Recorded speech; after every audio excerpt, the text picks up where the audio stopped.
All right, a fantastic group stage at the World Cup has finally come to an end, and it's now time for the knockouts after Switzerland grabbed the last spot and South Korea a shock advancer today. It's been a fantastic week of matches, and now some major news on the eve of the start of the knockouts, right before the big showdown between the Netherlands and the United States to kick things off. One of these teams not really 100%, and another team gets a major player back. Plus, I'm going to go through, break down all of the round of 16 matchups and the rest of the tournament moving forward. Before we get into that, drop a quick like on this video, subscribe to the channel if you're not already, share this video with your friends. It really helps the channel out a lot. We're growing like crazy.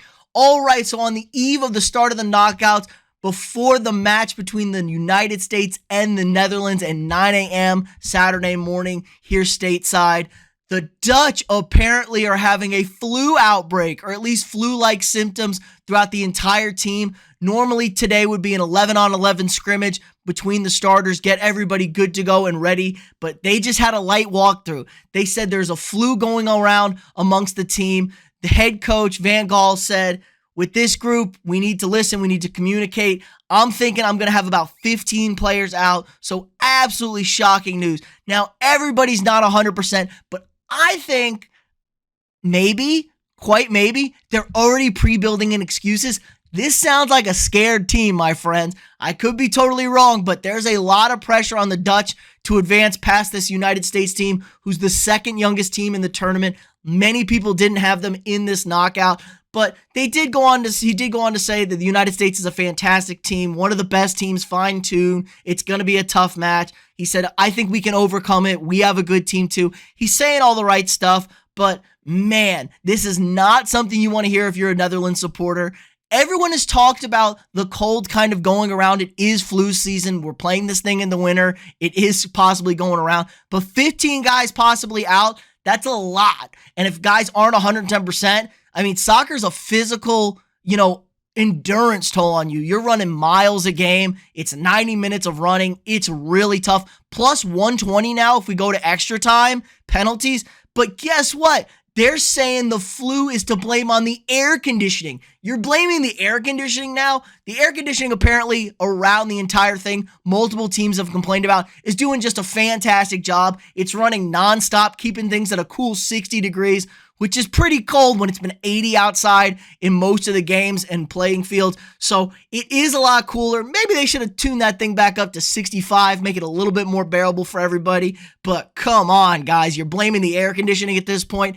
I think they're starting to build in excuses. It's a really, really tough matchup. There's a lot of pressure on this team. They're the favorites. They want to go on and win this game. But let's get into the rest of the knockouts here. I'm going to fill out my bracket right here.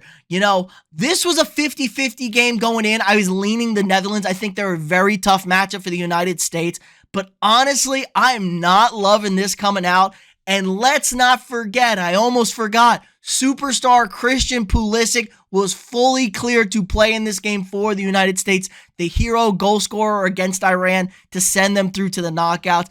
I'm going to do it. I'm going to punch the U.S. through over the Netherlands. I think they're building in excuses. They're not 100%. This does not sound like a focused team. It sounds like a nervous team. Now, you say the Dutch have a lot of World Cup experience, a lot of history. Not this group of guys. They missed the last cycle in Russia, just like this United States team. So the lack of experience there is a thing. But Virgil van Dijk's a problem to deal with.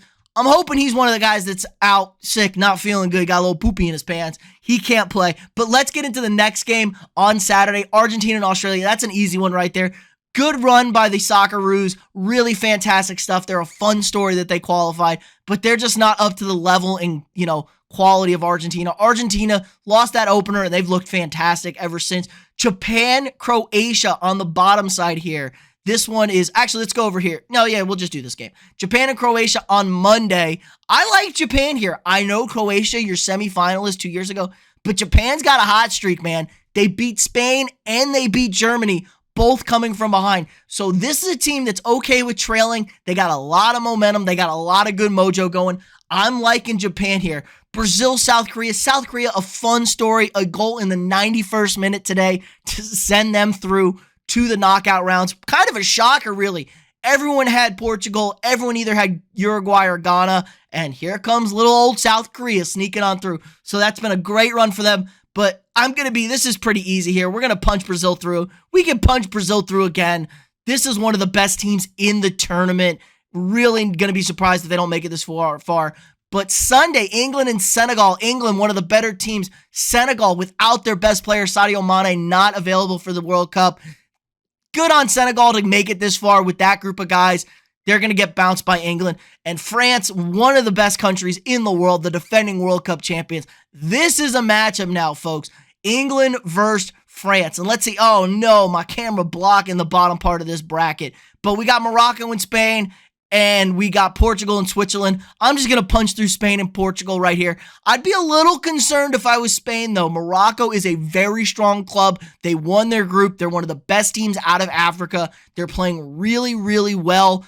I'd be worried. Spain lost that game against Japan where they kind of needed to win it to win the group. They do avoid Brazil, but it's still going to be very questionable. Expect that to be a dogfight. If there's an upset here, I would not be surprised if it was Morocco moving through. But let's move on to the round of 8. I'm going to roll through these real quick here. Argentina-U.S., fantastic run by the kids. I actually think the U.S. matches up well against Argentina, all things considered, but that's just a higher quality of team right there. I'm going to put Argentina going past the Americans here. The big one, England and France. This one, I think, decides it right here. This is the one that's going to push somebody through. And I really want to go with the French here. And I really like the English. I mean, it's going to just be too hard, I think, to bet against the defending champs. I think the English bow out in a huge letdown. I know this is a team that they thought it was coming home this year. Looked okay in the group, did not look great against the United States. So I'm going to punch the France through here. And Portugal. Honestly, Portugal lost today. They really weren't playing for anything. They had the group pretty much locked up already with the 6 points. I think Portugal's playing good. Ronaldo is not their only goal scorer right now. They've had 5 other goal scorers since Ronaldo. So scored his last goal. So this is a team that's well-rounded, has some depth, and they have experience making deep runs in tournaments. So we're going to have a European championship and a South American championship.